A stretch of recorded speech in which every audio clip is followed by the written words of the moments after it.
السلام علیکم ورحمۃ اللہ وبرکاتہ.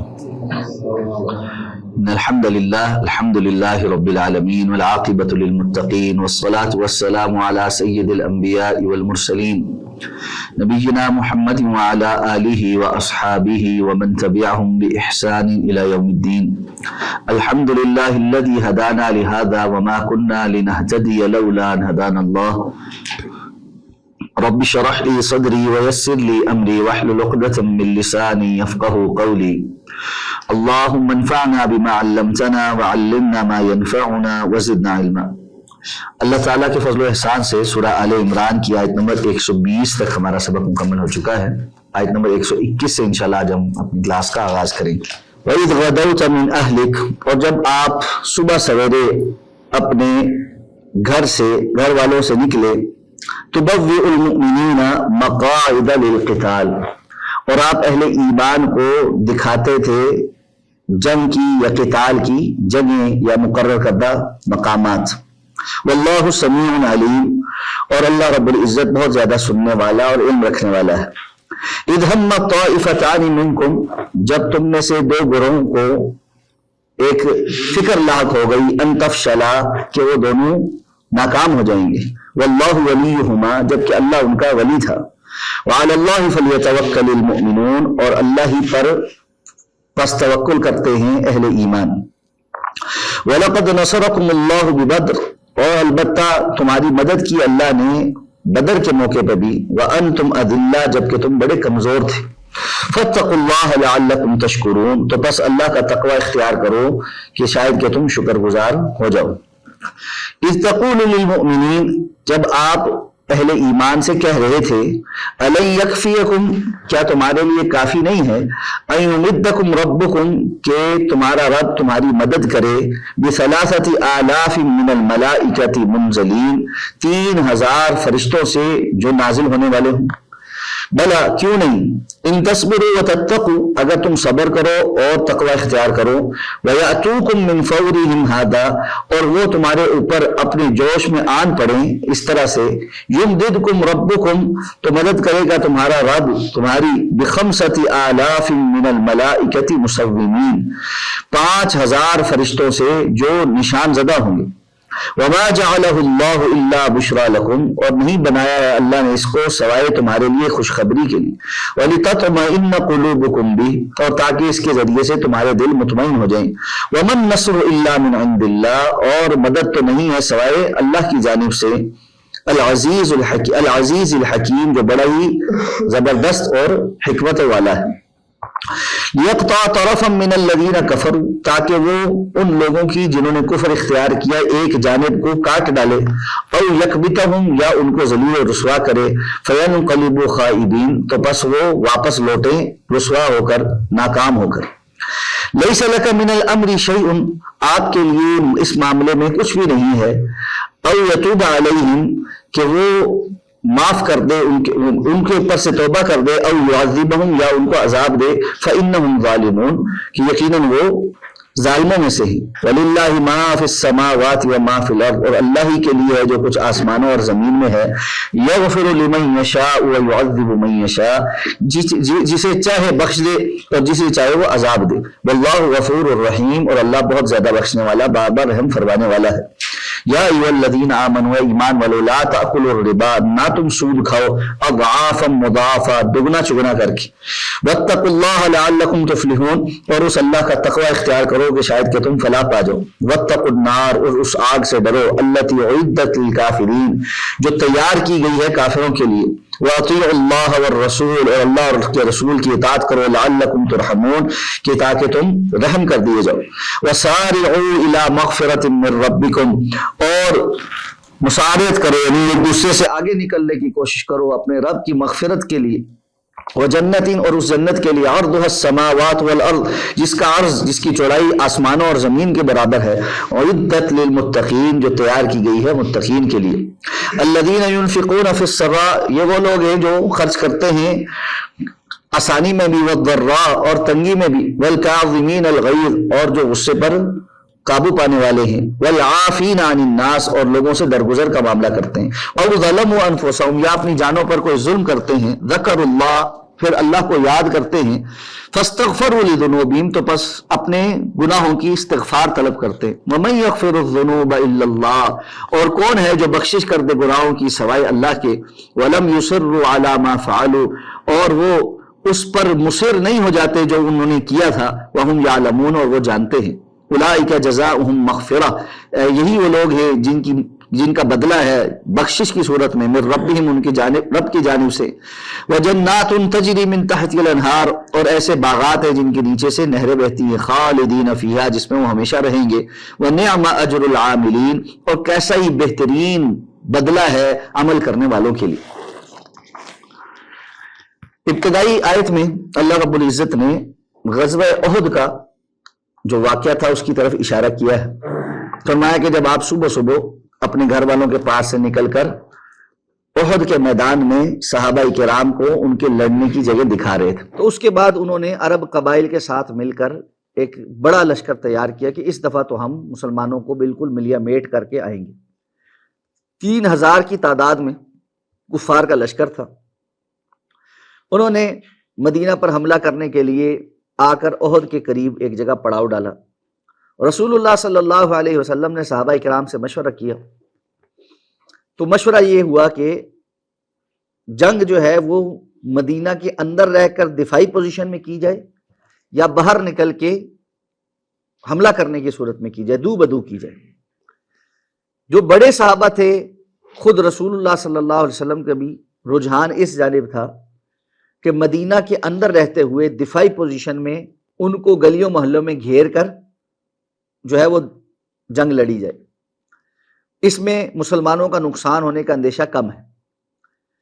جبکہ وہ صحابہ جو نوجوان صحابہ تھے، جوشیلے تھے، اور خاص طور پہ وہ صحابہ جو بدر میں شریک نہیں ہو سکے تھے، ان کی حمیت اس بارے میں بڑی ہوئی تھی، تو انہوں نے بڑھ چڑھ کر یہ مشورہ دیا کہ ہمیں باہر نکل کر دشمن کا سامنا کرنا چاہیے۔ رسول اللہ صلی اللہ علیہ وسلم نے ان کے بےحد اصرار پر اس مشورے کو قبول کر لیا کہ ہم باہر نکل کر دشمن کا مقابلہ کریں گے۔ مجلس سے اٹھ کر جب آپ تشریف لے گئے تو بڑے صحابہ نے ان نوجوان صحابہ کو توجہ دلائی کہ تم لوگوں نے ٹھیک نہیں کیا، تمہیں اللہ کے رسول صلی اللہ علیہ وسلم کے مشورے کو قبول کرنا چاہیے تھا اور اپنے بات پر اصرار نہیں کرنا چاہیے۔ تو ان کو بھی سمجھ آئی۔ کچھ دیر کے بعد جب رسول اللہ صلی اللہ علیہ وسلم مجلس میں واپس آئے تو انہوں نے اس بات کا اظہار کیا کہ اللہ کے رسول، ہم آپ کے مشورے کے مطابق اب اندر ہی جنگ کرنے کو تیار ہیں جیسے آپ کہیں۔ تو آپ نے فرمایا کہ جب ایک دفعہ مشورہ ہو جاتا ہے اور اس تو وہ بات طے ہو جاتی، اب ہم اس کو بدلنے والے نہیں۔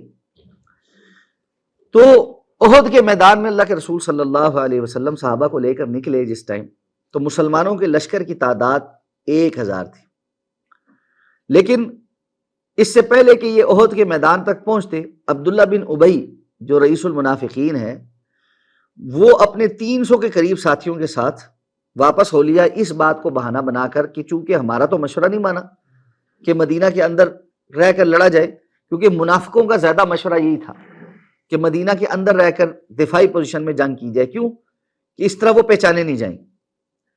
جب گلی محلے کی جنگ ہوگی تو وہ پیچھے بیٹھے رہیں گے، گھروں میں بیٹھے رہیں گے، کسی کو کیا پتا چلے گا کہ کون کہاں پہ ہے۔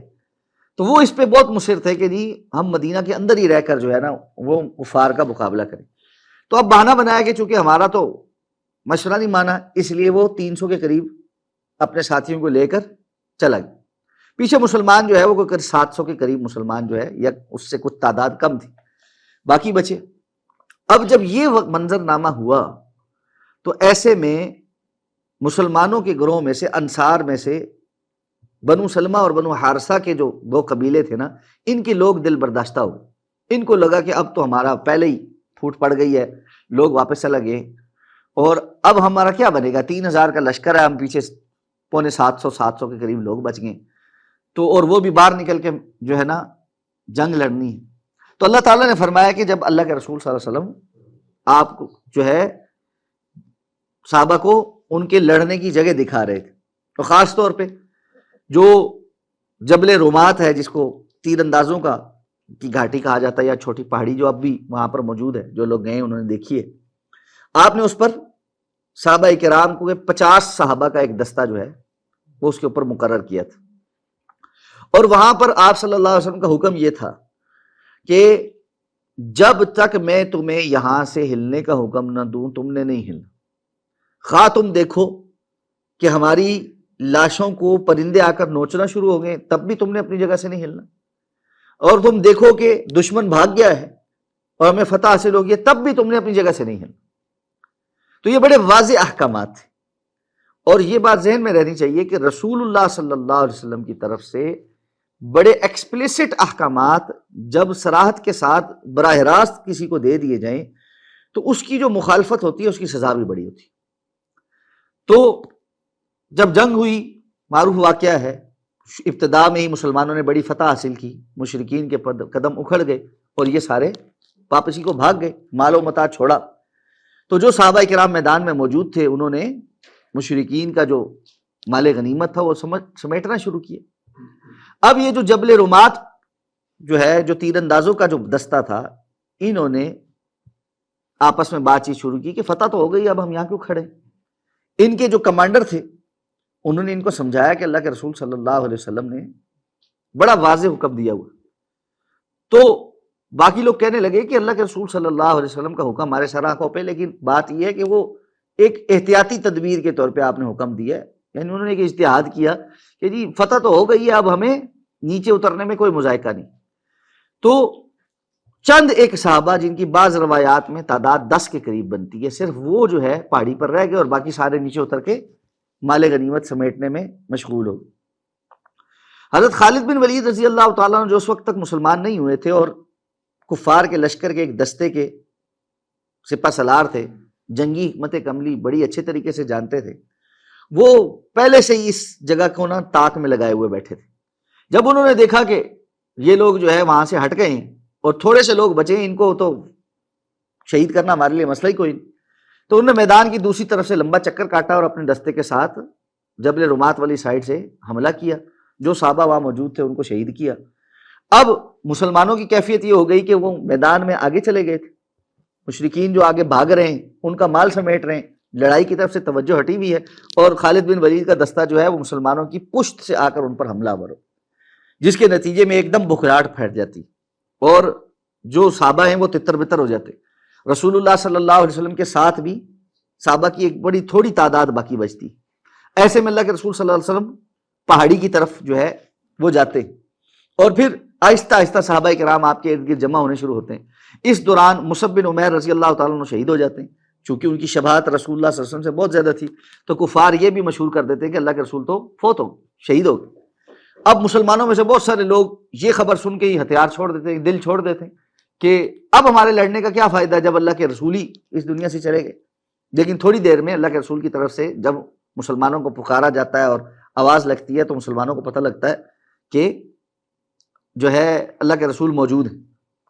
اس حملے میں جو کفار نے اللہ کے رسول صلی اللہ علیہ وسلم پہ اس وقت کیا، بعض صحابہ کرام نے بڑی دلیری کے ساتھ اللہ کے رسول صلی اللہ علیہ وسلم کا جو ہے دفاع کیا، جس میں سے حضرت طلحہ رضی اللہ تعالیٰ عنہ کا بڑا نام ہے، جنہوں نے اپنے جسم پہ اور ہاتھوں پہ اللہ کے رسول کے اوپر سے آنے والے تیروں کو روکا۔ حضرت زبیر رضی اللہ تعالیٰ عنہ کا بڑا نام ہے، جن کو اللہ کے رسول صلی اللہ علیہ وسلم تیر پکڑاتے جاتے تھے، اور دیگر صحابہ جن کو اللہ کے رسول نے دعائیں دیں اور وہ تیر چلا رہے تھے۔ تو اب ایسے میں اللہ کے رسول صلی اللہ علیہ وسلم کی جو سر پہ جو خود آپ نے پہنا ہوا تھا، جو ہیلمٹ پہنا ہوا تھا، اس کی کڑیاں بھی آپ کے جو ہے سر میں مبارک میں یہاں چبھ گئیں، اور آپ کے دندان بھی جو ہے وہ شہید ہوئے۔ تو یہ ایک سخت وقت، اور مسلمانوں کی میں سے 70 بڑے صحابہ شہید ہوئے، اور مسلمانوں کو ایک جو ہے سبق ملا کہ اللہ کے رسول صلی اللہ علیہ وسلم کی موجودگی میں آپ کے براہ راست حکم کی جب خلاف ورزی کی جائے گی، خواہ وہ اجتہادی طور پہ ہی ہو، اللہ کے ہاں وہ قابل قبول نہیں، اور اللہ رب العزت کی ہاں سے پھر ایک پکڑ آتی۔ تو اس کے تناظر میں فرمایا کہ جب آپ مسلمانوں کو ان کی قتال کی جگہ دکھا رہے تھے، اور پھر فرمایا کہ مسلمانوں کے گروہ میں سے 2 گروہوں کو ایک دم سے فکر لاحق ہو گئی کہ یہ تو ناکام ہو جائیں گے، واللہ ولیہما، جبکہ اللہ ہی ان کا ولی بھی تھا۔ یعنی یہ نہیں تھے کہ وہ منافق تھے، منافق تو چلے گئے تھے، لیکن یہ لوگ پکے مسلمان ہونے کے باوجود بھی کسی وقت انسان ایسا ہوتا ہے کہ وہ ایمانی کیفیت میں کچھ کمزور پڑ جاتا ہے، حالانکہ وہ پختہ مومن ہوتا ہے، یعنی کہ اس کے اندر نفاق ہوتا ہے، لیکن انسان ہے اور انسانوں میں بسا اوقات کمزوری آ جاتی ہے۔ تو اللہ نے فرمایا وعلی اللہ فلیتوکل المؤمنون، جبکہ مومن تو اللہ پر بھروسہ کرنے والے ہوتے ہیں، یعنی سبق یہ ہے کہ اس موقع پہ دل چھوٹا نہیں کرنا چاہیے تھا، بلکہ جو ہے بہادری سے کھڑے رہنا چاہیے تھا کہ اہل ایمان کا بھروسہ تو اللہ پر ہے، تعداد پر، اسلحے پر، ان میں سے کسی چیز پہ نہیں۔ اس لیے اشارتاً یہ بات بھی کہے گی کہ وَلَقَدْ نَصَرَكُمُ اللَّهُ بِبَدْرٍ، اللہ نے تو تمہاری مدد بدر میں بھی کی تھی، جب تم اس سے بھی کم تعداد میں تھے، اس سے بھی زیادہ بے سر و سامانی میں تھے۔ جس اللہ نے تمہیں اس وقت نصرت عطا فرمائی، کیا وہ ابھی نہیں دے سکتا تھا؟ اب فَاتَّقُوا اللَّهَ لَعَلَّكُمْ تَشْكُرُونَ، تم اللہ کا تقوی اختیار کرو تاکہ تم اس کے شکر گزار بندے بن سکو۔ یہاں سے یہ بات بھی پتہ چلتی ہے کہ حقیقی شکر تقوی میں ہے، حقیقی شکر تقوی میں ہے۔ ایک بندہ زبان سے کہتا رہتا ہے الحمدللہ الحمدللہ، بڑا یا اللہ تیرا شکر ہے، نعمتوں کے اوپر تسبیح بھی پڑھا الحمدللہ الحمدللہ، اور اللہ کی نافرمانی کے سارے کام کرتا ہے۔ تو ایک ہوتا ہے زبانی شکر اور ایک ہوتا ہے عملی شکر۔ عملی شکر کیا ہے؟ کہ ہر وہ نعمت جو اللہ رب العزت کی طرف سے میسر آئی ہوئی ہے وہ اللہ کی اطاعت میں استعمال ہونی شروع ہو جائے، اللہ کی نافرمانی میں استعمال نہ ہو۔ آنکھیں ہیں تو اللہ کی اطاعت کی فرمانبرداری کے کاموں میں استعمال ہوں، اسی طرح کان، سماعتیں، اور انسان کا مال اور انسان کی جسمانی قوتیں اور جو کچھ اس کے پاس ہے وہ سب اللہ رب العزت کی اطاعت اور فرمانبرداری کے کاموں میں استعمال ہوگا تو وہ اس نعمت کا شکر ہے۔ اور جہاں جہاں وہ اللہ کی نافرمانی میں استعمال ہوگا، جو حرام جگہ ہے اس طرف نظر اٹھے گی، جو ناجائز بات ہے اس کو سننے کی طرف بندہ جائے گا، چل کر جائے گا، اپنے مال کو خرچ کرے گا، وہ در حقیقت اس نعمت کی ناشکری کر رہا ہو۔ فَاتَّقُوا اللَّهَ لَعَلَّكُمْ تَشْكُرُونَ، تم اللہ کا تقوی اختیار کرو تاکہ تم شکر گزار بن جاؤ۔ تو اب فرمایا کہ جب آپ اہل ایمان کو کہہ رہے تھے کہ کیا تمہارے لیے کافی نہیں ہے کہ اللہ تمہارے لیے 3000 فرشتوں کو نازل کر دے جو آسمان سے پے در پے نازل ہوں۔ اب یہاں پر مفسرین کے دو قول ہیں۔ ایک قول تو یہ ہے کہ یہ جب بدر کا جو تذکرہ ہو رہا ہے وہیں اسی کا ذکر ہو رہا ہے کہ جب اللہ نے تمہاری بدر میں مدد کی تھی اور تمہارے لیے فرشتے نازل کیے تھے تو کیا اللہ رب العزت تمہارے لیے کافی نہیں ہو جانا تھا؟ جس طرح وہ پہلے کافی ہوا تھا اب بھی کافی ہو جانا تھا، اب بھی فرشتے نازل ہو جاتے۔ ایک اعتراض یہ ہے کہ سورہ انفال میں تو ذکر ہے کہ 1000 فرشتے اور یہاں 3000 اور پھر 5000 کا تذکرہ ہے، تو اس میں کوئی تعارض نہیں۔ ابن کثیر رحمہ اللہ فرماتے ہیں کہ اللہ رب العزت نے اہل ایمان کی تسلی کے لیے بات بیان کی کہ جو ہے نا 1000 تو نازل ہو گئے، اگر اللہ چاہے تو 3000 بھی بھیج دے، 5000 بھی بھیج دے، اللہ چاہے تو جتنے مرضی بھیج دے، اس لیے اس میں تعارض کوئی نہیں۔ دوسرا قول یہ ہے کہ یہ احد کے متعلق یہ کہ اگر تم صبر کرتے، بلا ان تصبروا وتتقوا، کیوں نہیں اگر تم صبر کرتے اور تقوی اختیار کرتے تو 3000 چھوڑ اللہ رب العزت 5000 بھی نازل کر دیتا۔ بدر میں اللہ نے 1000 بھیجے تھے تو احد میں اللہ 3000 یا 5000 فرشتے بھیج دیتا، اور یہ بھی صرف کس لیے؟ تاکہ ما جعلہ اللہ الا بشرا لکم ولتطمئن قلوبکم، یہ صرف تمہاری خوشخبری کے لیے اور اس پر کہ تمہارے دل مطمئن ہو جائے، کہ انسان اسباب کو سامنے جب دیکھتا ہے تو اس کے دل زیادہ مطمئن ہو جاتا ہے۔ وَمَن نَّصْرُ إِلَّا مِنْ عِندِ اللَّهِ، وگرنہ اصل مدد تو اللہ کی جانب سے ہے، وہ فرشتوں کا بھی محتاج نہیں ہے کہ تمہاری کامیابی کے لیے وہ فرشتے کو نازل کرے اور فرشتے آ کر کفار سے لڑیں تو اسی وقت تمہاری مدد ہوگی، نہیں، اللہ رب العزت کی طرف سے مدد آتی ہے تو وہ بغیر فرشتوں کے نازل ہوئے بھی آ جاتی ہے۔ اور غزوہ احزاب میں اللہ رب العزت نے فرشتوں کے نازل ہوئے بغیر مدد نازل فرما دی، اور ایسی ہوا بھیجی کہ جس نے دشمن کو اکھاڑ کر رکھ دیا اور وہ کھڑا ہی نہیں رہ سکا اور وہ پیٹ پھیر کر بھاگ گئے۔ تو اللہ رب العزت جس طرح کی مدد نازل فرمانا چاہیں وہ کر سکتے ہیں۔ بندوں کو، اہل ایمان کو اللہ پر بھروسہ رکھنا چاہیے، اس لیے کہ اللہ بڑا غالب اور بڑا ہی حکمت والا ہے، کوئی ایسی قوت نہیں جو اللہ رب العزت کو مغلوب کر دے، سب اللہ رب العزت کے سامنے مغلوب ہیں، اللہ غالب ہے۔ اور اس لیے بھی کہ اللہ تعالیٰ کافروں کی ایک سائیڈ کو کاٹ کر رکھ دے، یعنی ان کی جو کوشش ہے اور ان کا جو جتھا ہے جو یہاں آیا ہوا تھا اللہ اس کو برباد کر کے رکھ دے اور ان کو ذلیل اور رسوا کرے اور وہ ناکام اور نامراد ہو کر واپس لوٹیں۔ تو غزوہ احد بھی در حقیقت یہ تو نہیں تھا کہ کفار کی کامیابی ہو گئی۔ بعض لوگ یہ کہتے ہیں جی مسلمانوں کو ناکامی ہو گئی، مسلمانوں کو وقتی طور پر ایک چیز کا سبق ملا، وگرنہ کفار کو کوئی کامیابی نہیں ملی۔ اتنا بڑا حملہ کرنے کے بعد اگر وہ چاہتے تو مدینہ کی طرف آتے اور مدینہ پر قبضہ کرتے اور اپنا وہاں پر انتظام و انصرام سنبھال لیتے۔ کسی جگہ پر غالب ہونے کی علامت تو یہ ہوتی ہے نا کہ وہاں کے جو بادشاہ ہے یا حکمران ہے اس کو آپ نے قید کر لیا یا قتل کر دیا، وہاں کا نظام حکومت ختم کر دیا اور اس جگہ پر اپنا کنٹرول نافذ کر دیا۔ یہی طریقہ ہمیشہ سے جنگوں میں ہوتا تھا، یعنی جب اسلام نے مکہ کو فتح ہونے کی بشارت دی ہے اور اللہ کے رسول صلی اللہ علیہ وسلم نے مکہ المکرمہ کو فتح کیا ہے تو کیا ہوا؟ وہاں کے لوگوں جنگ نہیں کر سکے، اللہ کے رسول صلی اللہ علیہ وسلم بیت اللہ میں سے سارے بتوں کو توڑ دیا، ان کا نظام ختم کر دیا، اسلام کا نظام غالب کر دیا، اور مکہ کا سارا انتظام و انصرام مسلمانوں کے پاس آ گیا۔ یہ ہوتی ہے فتح۔ تو احد میں بھی کفار کو فتح کوئی نہیں ہوئی، صرف وقتی طور پر وہ ایک مسلمانوں کو نقصان پہنچا کر وہاں سے اسی پہ خوش ہو کے نکل گئے، اصل میں اندر سے ڈرے ہوئے تھے۔ وہ جو اللہ کے رسول نے فرمایا نا کہ مجھے اوتیت رعب مسیرۃ شہر، ایک مہینے کی مسافت کا ہی اللہ نے کفر دشمن کے اوپر رعب دے دیا ہے۔ تو یہ رعب تھا جس کی وجہ سے مشرکین مکہ اتنا بڑا حملہ کرنے کے باوجود بھی بس اسی چھوٹی سے نقصان کو کافی سمجھتے ہوئے واپس نکل گئے، وگرنہ اصل تو ان کا مقصد یہی تھا کہ ہم جائیں گے اور مدینہ کی اس ریاست کو ختم کریں گے۔ یہی وجہ ہے کہ جب واپس لوٹے تو ان کی عورتوں نے ان کو آر دلایا اور ان کو بزدلی کے تانے دیے کہ تم جو ہے اس طرح بھاگ کے آگے اور تم نے کوئی بدلہ بھی صحیح طرح نہیں لیا اور وہاں پر کچھ بھی نہیں کیا، اور جس کی وجہ سے پھر آہستہ آہستہ یہ چیز اتنی پکی کہ ان کو غزوہ خندق یا احزاب کے لیے ایک مرتبہ پھر بڑی تیاری کر کے آنا پڑا، اور اس دفعہ وہ پھر وہی موٹیو لے کر آئے تھے کہ اس دفعہ ہم بڑا لشکر لے کر جائیں گے تاکہ مدینہ کی اس ریاست کا بالکل کلا کما کر دیں۔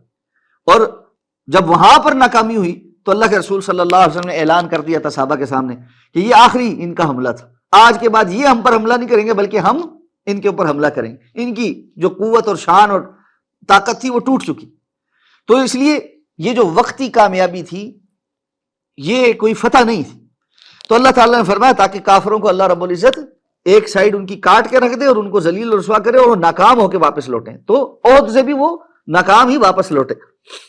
لیس لک من الامر شیء او یتوب علیہم او یعذبہم فانہم ظالمون۔ اب آپ کے لیے اس معاملے میں کوئی یعنی فیصلہ نہیں ہے یا آپ کا کوئی اختیار نہیں ہے کہ اللہ ان کی توبہ قبول کرے یا ان کو عذاب دے کہ وہ ظالم تھے۔ اس کی جو سیاق و سباق ہے وہ یہ ہے کہ حضرت عبداللہ بن عمر رضی اللہ تعالیٰ عنہما فرماتے ہیں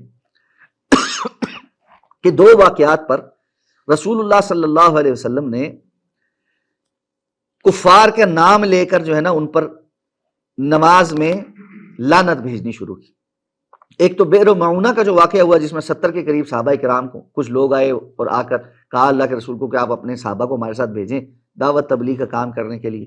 70 حفاظ صحابہ اللہ کے رسول نے ان کے ساتھ بھیجے، اور یہ معونہ کا جو علاقہ تھا، بئر معونہ کا جو علاقہ تھا، یہاں انہوں نے دھوکے کے ساتھ ان صحابہ کرام کو شہید کر دیا۔ تو اللہ کے رسول صلی اللہ علیہ وسلم کو اس واقعے کا بڑا دکھ تھا اور آپ نے ان لوگوں کے لیے بد دعا کی۔ یہ جو قنوت نازلہ ہے یہ اسی لیے۔ اور احد کے میں جو کفار کی طرف سے لوگ آئے تھے ان کے بھی نماز میں اللہ کے رسول نے نام لے کر جو ہے نا بد دعا کرنی شروع کی، اور ان پر نام لے کے ایک ایک یا اللہ فلاں پر لعنت کر، فلاں پر لعنت کر، فلاں پر لعنت کر۔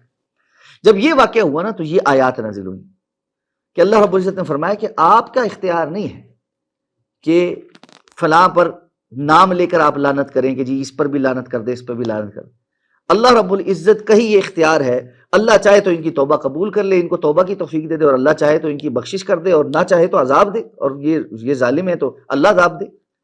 اس لیے رسول اللہ صلی اللہ علیہ وسلم کو صرف اس بات کا حکم دیا گیا ہے کہ وما علی الرسول الا البلاغ المبین، رسول کا کام یہ ہے کہ وہ واضح انداز میں بات کو پہنچا دے۔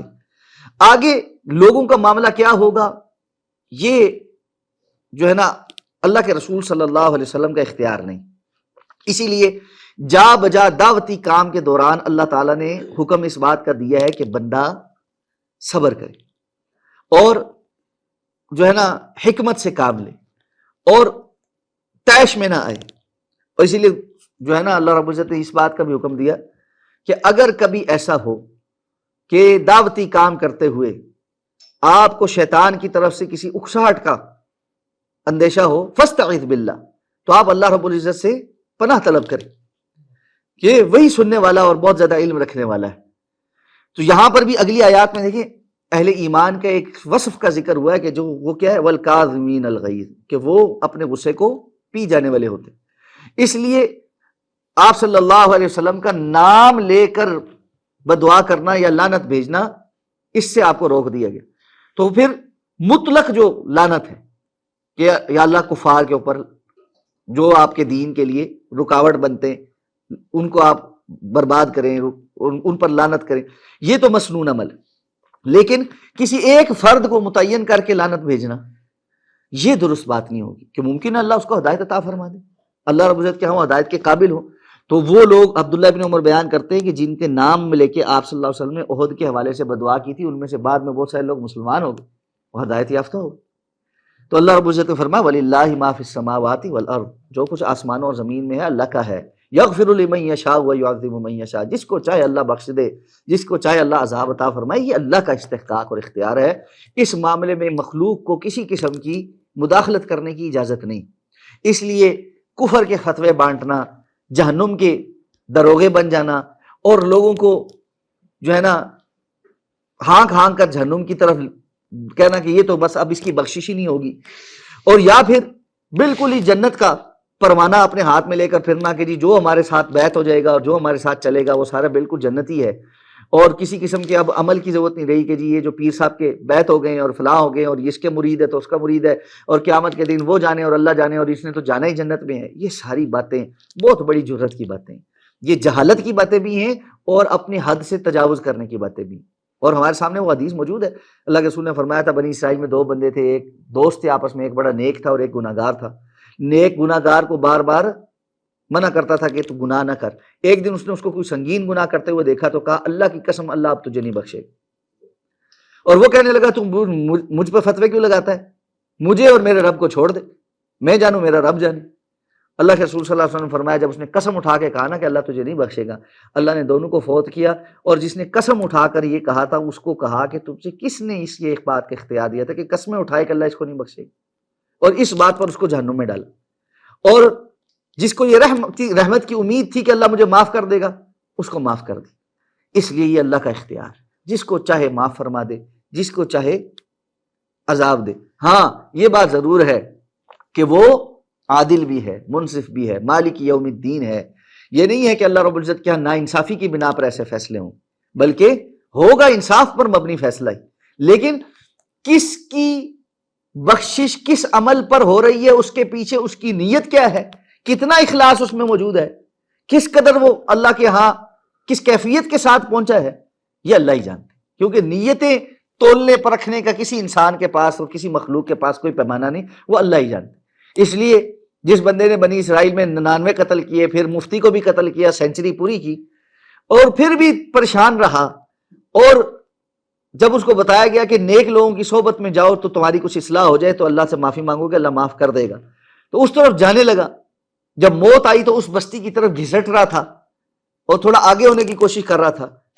کیسے الفاظ ہیں دیکھیں حدیث کے کہ اللہ کے رسول نے فرمایا حالانکہ اس نے جو سفر طے کیا تھا وہ کم تھا اور جو آگے سفر باقی تھا وہ زیادہ تھا، اللہ نے زمین کو حکم دیا کہ وہ حیت بدل لے، جو سفر اس نے طے کیا وہ 42 بار بڑھا دیا گیا، اور جو آگے تھا رہتا تھا وہ کم کر دیا گیا، اور فرشتوں کو کہا گیا، کیونکہ جنت جہنم دونوں کے فرشتے ہیں، صحیح بخاری کی حدیث ہے، جنت والے فرشتے کہتے توبہ کر رہا تھا، نیکی کے کام پہ جا رہا تھا، ہم لے کے جائیں گے، اور جہنم والے فرشتے کہتے 100 بندے کا قاتل ہے، ابھی توبہ کی تو نہیں، گیا تو نہیں، وہاں پہنچا تو نہیں، تو اس لیے ہم لے کر جائیں گے۔ تو اللہ کی طرف سے پھر یہ حکم ہوگا کہ زمین کو ناپو، جدھر زیادہ ہے ادھر والے لے جائیں۔ تو جتنا فاصلہ اس نے طے کیا، اللہ کے رسول نے فرمایا وہ 42 بار زیادہ نکلا، جس کی وجہ سے اس کو جنت والے فرشتے لے گئے۔ اب ہمارے ہاں جو یہ بات کہہ دی جاتی ہے نا، نہیں جی حقوق العباد اللہ نہیں معاف کرے گا، یہ جملہ بڑا عام ہے، حقوق العباد نہیں اللہ معاف کرے گا۔ یہ اختیار کس نے دیا ہے کہ حقوق العباد اللہ نہیں معاف کرے گا؟ کیوں نہیں معاف کرے گا؟ اللہ کا اختیار ہے، معاف کرنے پہ حقوق العباد بھی معاف کروا دے، اور جن کے حق غصب ہوئے ہیں ان کو اللہ راضی کر دے۔ کسی کا کوئی واسطہ ہے؟ حدیث کے الفاظ ہیں، اللہ کے رسول صلی اللہ علیہ وسلم نے فرمایا قیامت کے دن 2 بندے ہوں گے آپس میں جن کا کوئی معاملہ ہوگا، مظلوم کھڑا ہوگا اور کہے گا یا اللہ میرے ساتھ اس نے یہ ظلم کیا۔ اب جس نے دنیا میں ظلم کیا ہوگا اس نے توبہ کی ہوگی، استغفار کی ہوگی، نہیں موقع ملا اس بندے کو راضی کر سکے، یا جس طرح بعض لوگ نہیں مانتے کہ ہم نہیں مانتے، ہم نہیں اپنا حق چھوڑتے کسی بھی صورت نہیں، اب میں مانتا ہی نہیں ہوں، ہوتے ہیں ایسے لوگ، اب تم نے میرے ساتھ زندگی میں یہ کر دیا، میں قیامت کے دن اللہ کے سامنے ہی کھڑا ہوں گا اور تم سے اپنا حق وصول کروں گا۔ اب یہ بندہ بیچارہ پیچھے پریشان بھی رہا، معافی تلافی بھی کرتا رہا، اللہ رب العزت کو راضی بھی کرتا رہا، تو قیامت کے دن اللہ اس کا معاملہ لیں گے، اس کے حقوق معاف کروائیں گے۔ اللہ تعالیٰ اس بندے کو کہیں گے تو اپنے اس بھائی کو معاف کر دے، وہ کہے گا میں نہیں معاف کرتا، اس نے میرے پہ بڑا ظلم کیا۔ پھر اللہ تعالیٰ اس کو جنت کا ایک محل دکھوائیں گے، نظر آئے گا اس کو، تو وہ اس کے حسن میں اور محل کی شاندار عمارت کی وجہ سے مبہوت ہو جائے، اللہ کے رسول صلی اللہ علیہ وسلم نے فرمایا اللہ تعالیٰ اس سے پوچھیں گے ہاں بھائی کیسا محل ہے؟ کہ اللہ بڑا ہی شاندار ہے، کسی بڑے ہی نیک آدمی کو ہوگا، بڑا ہی قسمت والا ہے۔ تو اللہ کے رسول صلی اللہ علیہ وسلم فرمایا اللہ تعالیٰ اس کو فرمائیں گے یہ تمہارا ہو سکتا ہے اگر تم اپنے اس مسلمان بھائی کو معاف کر، اور وہ فوری طور پہ راضی ہو جائے گا۔ تو یہ بات جملہ منہ پہ رکھ لینا نا کہ حقوق العباد اللہ نہیں معاف کرے گا، یہ بڑا سنگین معاملہ ہے۔ ہمیں یہ کہنا چاہیے کہ حقوق العباد کے متعلق پواس پرس ہوگی، اور وہاں حدیث مسکین کو ذکر کرنا چاہیے کہ نیکیاں اور بدیاں جو ہے وہ تقسیم ہوں گی۔ تو یہ نہ ہو کہ بندہ مسکینوں کی جو ہے نا اس کیٹیگری میں آ جائے جو خسارہ پانے والے، مفلس کی کیٹیگری، مسکین نہیں مفلس کی کیٹیگری۔ تو کہ جو نیکیاں لے کر آئے گا لیکن ظلموں کی وجہ سے وہ ساری نیکیاں تقسیم ہو جائیں گی اور مظلوموں کے گناہ پھر اس کے کھاتے ڈالے جائیں گے اور وہ اندھے منہ جہنم میں جائے گا، یہ ڈرنا چاہیے۔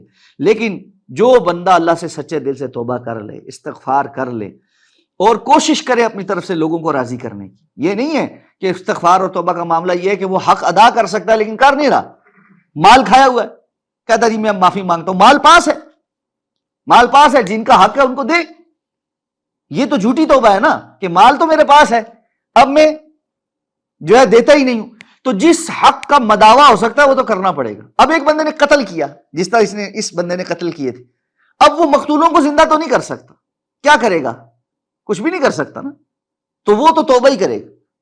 اس لیے جو معاملات شریعت کے جس طرح ہیں ان کو اسی طرح رکھنا چاہیے۔ یہ بہت بڑا مفتی بن کے ایک دم کہتے ہیں نا حقوق اللہ معاف ہی نہیں ہوں گے، حقوق العباد معاف ہی نہیں ہوں گے، یہ بہت بڑی جرات ہے۔ اللہ رب العزت چاہے یغفر لمن یشاء ویعذب من یشاء، جس کو چاہے اللہ معاف کر دے، جس کو چاہے اللہ رب العزت عذاب عطا فرمائے، وہ قادر مطلق ہے، اس سے کوئی پوچھنے والا نہیں ہے۔ وہ جب پکڑنے پہ آ جائے اس کو کوئی چھڑانے والا نہیں ہے، وہ معاف کرنے پہ آ جائے کوئی سزا دلانے والا نہیں۔ اس لیے اللہ کا اختیار ہے، اس اختیار میں کبھی کسی کو مداخلت کرنے کی نہ جرت ہونی چاہیے، نہ کسی کو مداخلت کرنے کا سمجھنا چاہیے کہ وہ مداخلت کر سکتا ہے۔ جب رسول اللہ صلی اللہ علیہ وسلم کو اللہ تعالیٰ فرماتے لیس لک من الامر شیء، آپ کا اس معاملے کوئی دخل نہیں ہے، تو پیچھے کون رہ گیا؟ کوئی اور ذات رہ جاتی ہے جو اس معاملے میں کوئی جرت کر سکے۔ قیامت کے دن جو حدیث شفاعت ہے اس کا بھی جو سیاق و سباق ہے وہ انسان کو ہلا دینے والا ہے۔ بڑے بڑے انبیاء، آدم علیہ السلام، اولو العزم من الرسل، نوح علیہ السلام، ابراہیم علیہ السلام، موسیٰ علیہ السلام، عیسیٰ علیہ السلام، کہیں گے آج ہم نے اپنے رب کو اس سے پہلے اتنے غصے میں نہ کبھی دیکھا ہے نہ آئندہ دیکھیں گے، ہماری ضرورت نہیں آج ہم جا کر اللہ رب العزت کے سامنے کسی کی سفارش بھی کر سکیں، اتنا ہی کہہ سکے یا اللہ حساب شروع کر دے۔ 25,000 سال کا انتظار ہے، 50,000 سال میں سے 25,000 سال کا انتظار ہے، اور انتظار کتنا مشکل ہوتا ہے یہ پتہ ہی ہے۔ اور اہل ایمان کے لیے خوشخبری، اللہ کے رسول نے فرمایا یہ 25,000 سال ان کے لیے عصر کی نماز کی طرح گزر جائیں گے، عصر کی نماز کی طرح۔ ایک مطلب اس کا یہ ہے کہ عصر کی نماز میں جتنی سی دیر لگتی ہے، کیونکہ عصر کی نماز مختصر ہوتی ہے، اتنی سی دیر میں گزر جائیں گی۔ اور دوسرا معنی یہ ہے کہ صبح سے لے کے عصر تک کا جتنا ٹائم ہوتا ہے، جتنا ایسے گزر جائیں گے۔ لیکن یعنی آسانی ہے ان کے لیے کہ ان کو پتہ بھی نہیں چلے گا کہ وہ اللہ کے عرش کے سائے میں نور کے ممبروں پہ حوض کوثر سے پانی پیتے ہوئے، آپس میں اچھے انداز میں ایک دوسرے کو پہچانتے ہوئے اپنے ارد گرد خیر والے لوگوں کو جب پائیں گے تو کیا فکر رہ جائے، پھر بندے کو کیا فکر ہوتی ہے کہ جی آگے کتنا انتظار ہے اور کیا ہے، تو وہ بندے کا اس طرف ذہن نہیں جاتا۔ مصیبت تو اس کو ہے جس کو 25,000 سال سورج کی تپش میں 1 میل کے فاصلے پر ہوگا، اور کسی کو ٹخنوں تک، کسی کو گھٹنوں تک، کسی کو کمر تک، اور کسی کو اللہ کے رسول نے فرمایا اپنے ہی پسینے کی ایسے لگام لگے ہوئی ہوگی، اس میں غوطے کھا رہا ہو اس غم اور پریشانی میں کہ اس کا دل بیٹھا جاتا ہوگا، اور کلیجہ جو ہے وہ منہ سے باہر آ رہا ہوگا، اور آنکھیں پھٹی کی پھٹی ہوں گی، اور جہنم کو سامنے دیکھ رہا ہوگا، اور پیاس سے حالت بری ہوگی، اور پل صراط کے اوپر سے گزر کر اس کو نظر آئے گا کہ مجھے ادھر جانا ہے،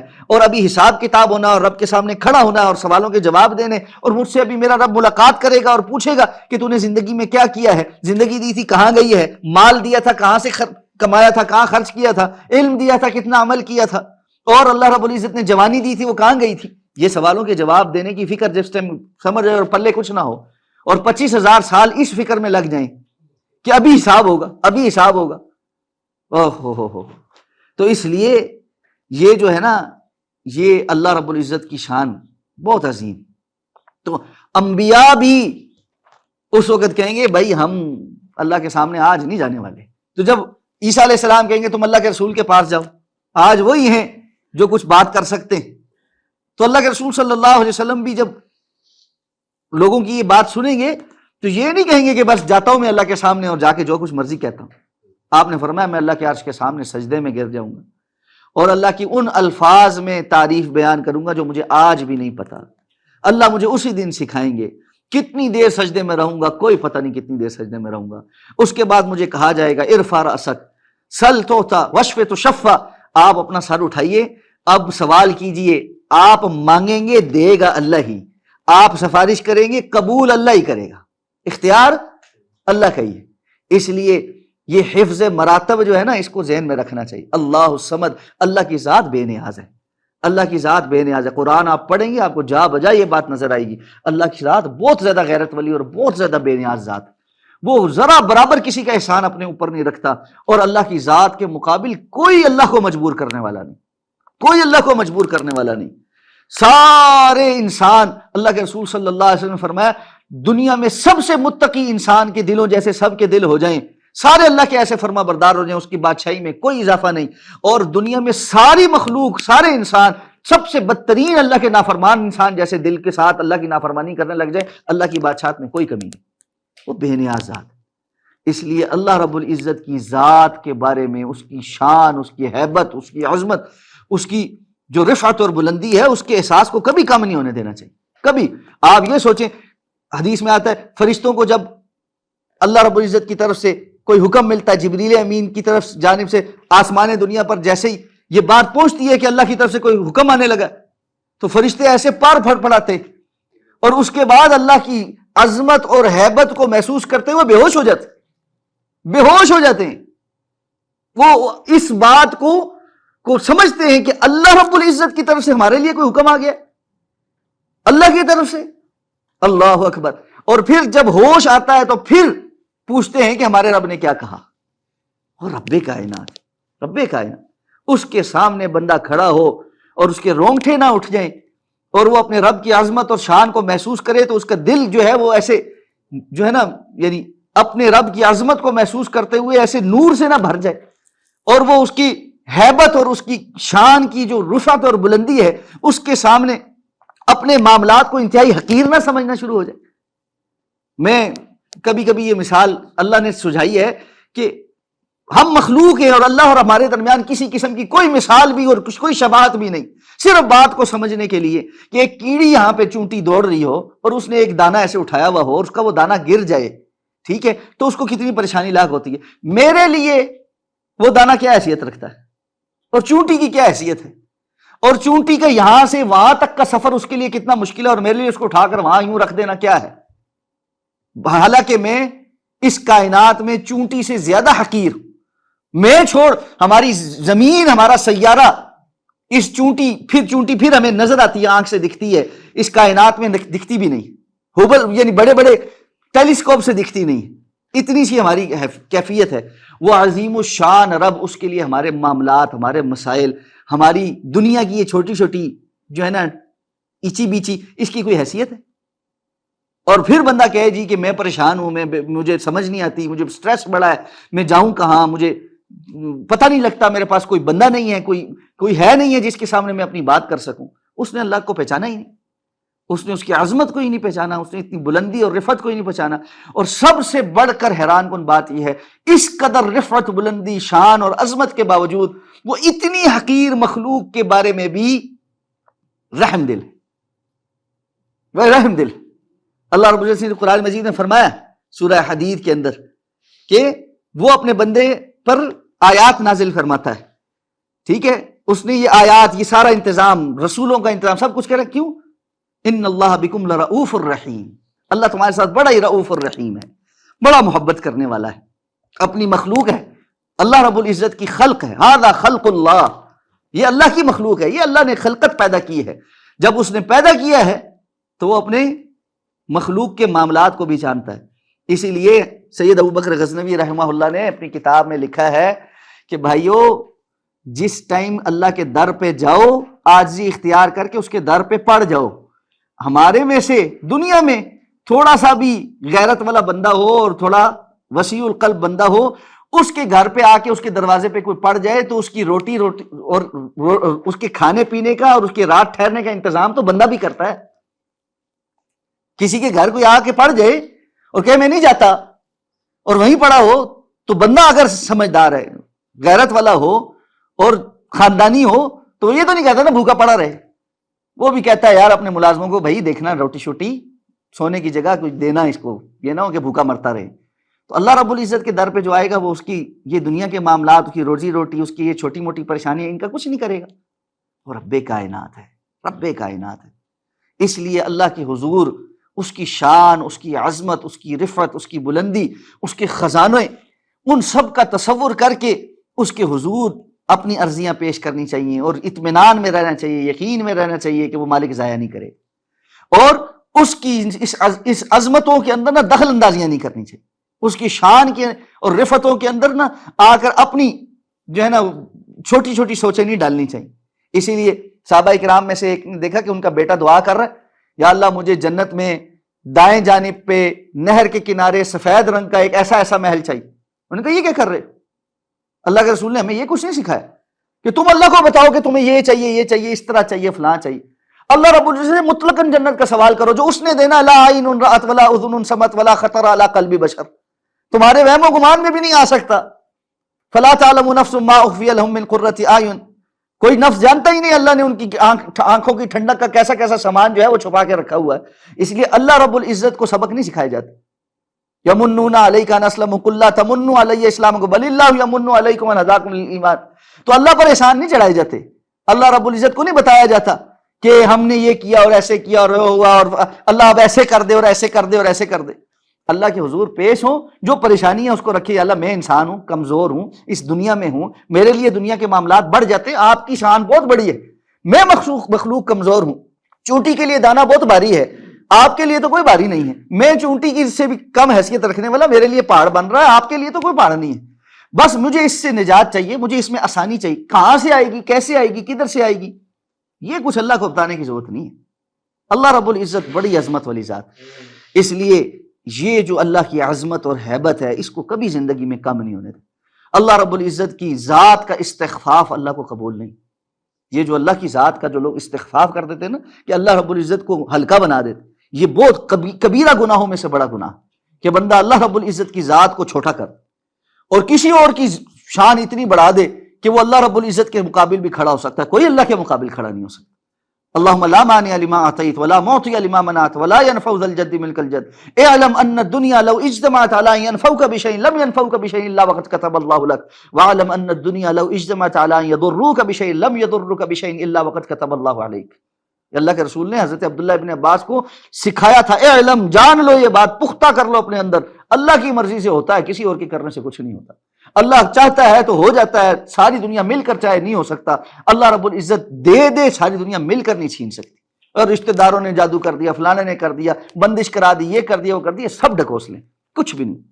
اللہ رب العزت کی طرف سے فیصلے ہوتے، رجوع بھی اللہ کی طرف ہی ہے، مانگنا بھی اللہ سے ہی ہے، لینا بھی اللہ سے ہی ہے۔ دے دے تو مالک کا بہت شکر، اور اگر نہ دے تو شکوے کہ نہیں دیا نہیں دیا۔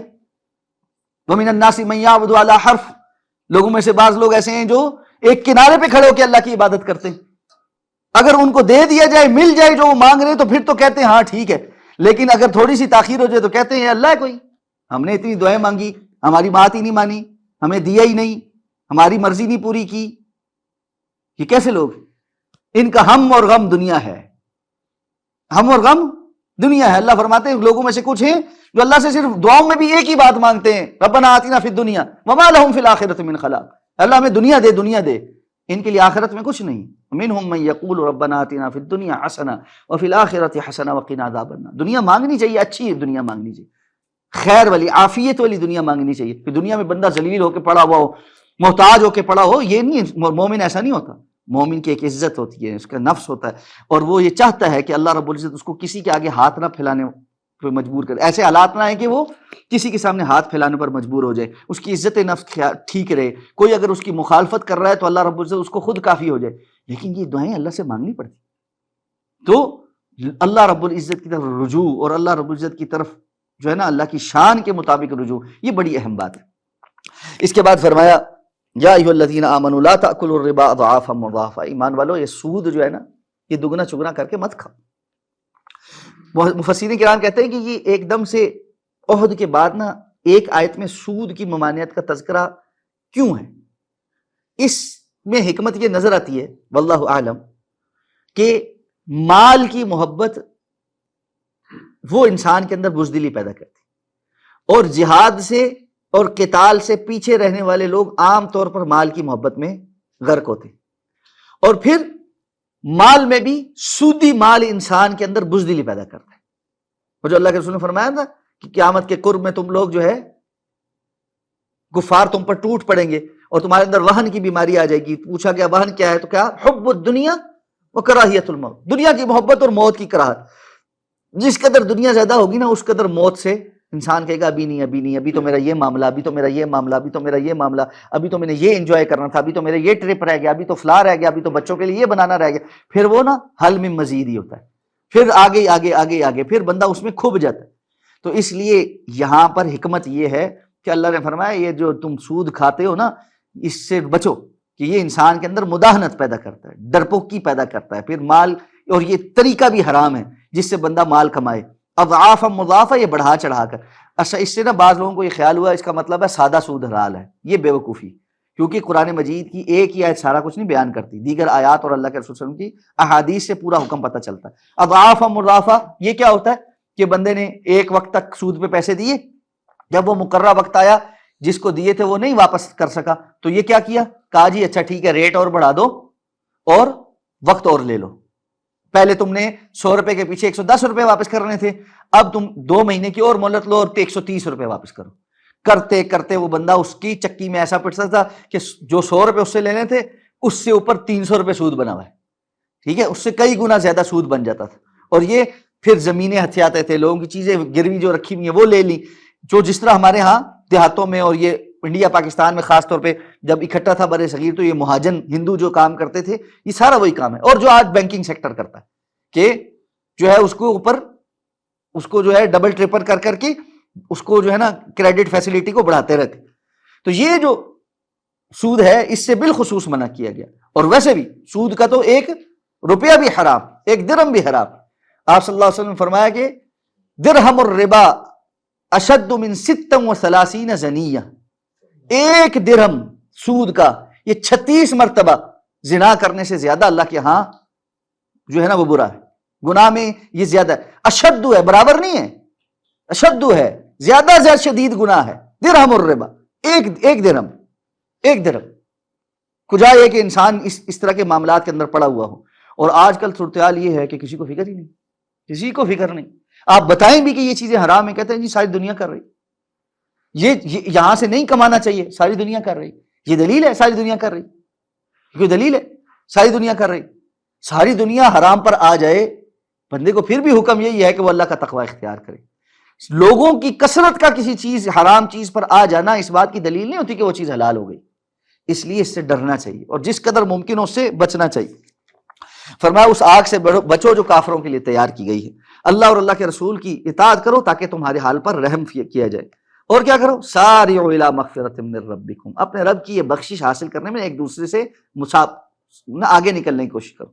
ساریو، آگے بڑھو، دوڑ لگاؤ، سرعت جلدی کرنا، نیکی کے کام میں جلدی کرو، مغفرت کو حاصل کرنے میں جلدی کرو۔ یہ نہیں کہ بندہ سستی کے ساتھ پڑا رہے، اچھا جی معافی مانگ ہی لوں گا، توبہ کر لوں گا، استغفار کر لوں گا، نماز کی رکعت میں پہنچ ہی جاؤں گا، نماز کی رکعت میں پہنچ ہی جاؤں گا، ابھی جماعت تو نہیں نہ نکل رہی، آخر 2 رکعتیں 1 آدھ رکعت مل ہی جائے گی، جماعت مل ہی جائے گی۔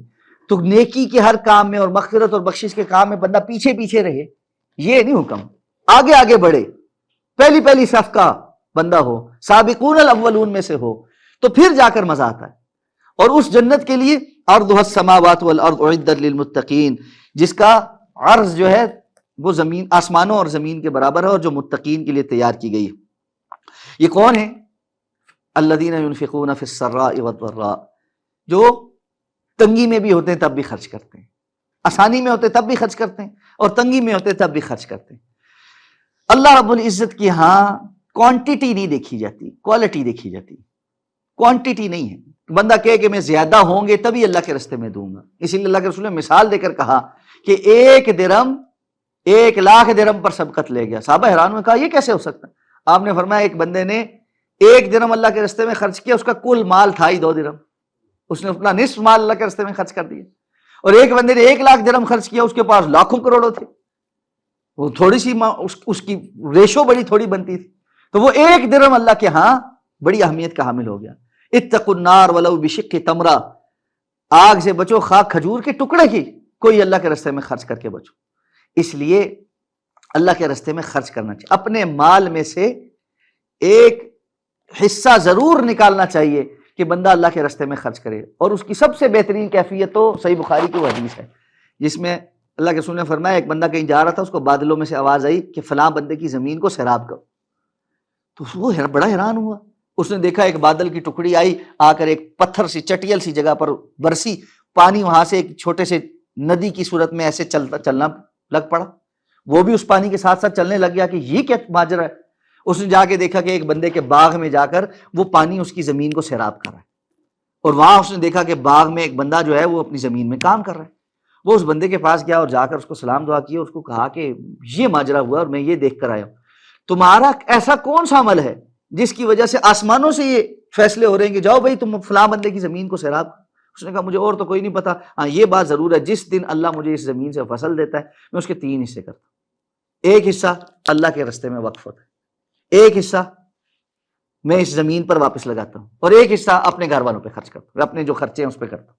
تو سب سے بہتر تو یہ کہ بندے کو اللہ توفیق دے وہ اتنا کرے. جو اس سے زیادہ کرے تو اللہ رب العزت من ذا الذی یقرض اللہ قرضا حسنا فیضاعفہ لہ ولہ اجر کریم، تو وہ تو پھر اللہ رب العزت بڑھاتا ہی چلا جاتا ہے. اور اللہ کبھی کسی کا احسان اپنے ذمے نہیں چھوڑتا، اور وہ ایسے عطا فرماتا ہے کہ کم از کم 10 گنا جو آپ نے خرچ کیا ہے، اور بڑھاتے بڑھاتے 700 گنا، اور پھر ایسے بے حد و حساب.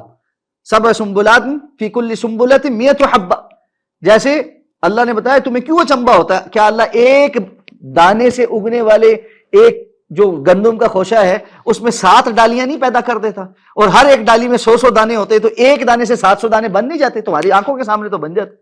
اللہ کے رسول نے فرمایا جب تم صدقہ کرتے ہو اللہ اپنے دائیں ہاتھ سے قبول کرتا ہے، اور اس کو اس طرح بڑھاتا ہے جس طرح تم میں سے کوئی گائے کے بچڑے کو لے کر پالتا پوستا اور وہ کچھ عرصے میں ایک تنو مند بیل بن جاتا.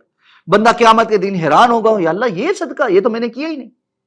تو اللہ تعالیٰ بتائیں گے کہ اللہ رب العزت نے اس صدقے کو ایسی قبولیت عطا فرمائی کہ اس کو بڑھایا ہے. یمحق اللہ الربا ویربی الصدقات، اللہ تعالیٰ سود کو ختم کرتا ہے اور صدقات کو کیا کرتا ہے؟ بڑھاتا ہے. یربی قبول نہیں کرتا، صرف یربی الصدقات، اللہ صدقات کو بڑھاتا ہے. اور یعنی اللہ کے رسول کی بات تو حقیقت پر مبنی ہے. آپ صلی اللہ علیہ وسلم قسم نہ بھی اٹھاتے تب بھی بات صحیح تھی. آپ نے فرمایا کہ اللہ کی قسم جس مال میں سے صدقہ کیا جاتا ہے اس میں کمی نہیں ہوتی. تو گارنٹیاں ہمیں ملی ہوئی ہیں آسانیوں میں بھی اور تنگیوں میں بھی. اور سلف صالحین نے یہ لکھا ہے جس بندے کو تنگ دستی کا سامنا ہو، معاشی حالات ٹھیک نہ ہو، اس کو چاہیے صدقہ کرے. اب بندہ کہتا ہے پہلے ہی پیسے نہیں ہیں آپ کہہ رہے صدقہ کرے. آپ حیران رہ جائیں گے کہ اللہ رب العزت کس طرح معاملات سیدھے فرمائیں. اس لیے اللہ توفیق دے، جس قدر دے اتنا زیادہ اللہ کے راستے میں خرچ کرنا چاہیے. خرچ کرتے ہوئے گھبرانا نہیں چاہیے. روزانہ اللہ نے فرشتے مقرر کیے ہوئے نا، اللہم آت منفقا سلفا، یا اللہ جو خرچ کر رہا ہے اس کو تو اس کا بدل عطا فرما. یہ فرشتہ اللہ نے لگایا ہے دعا دینے کے لیے.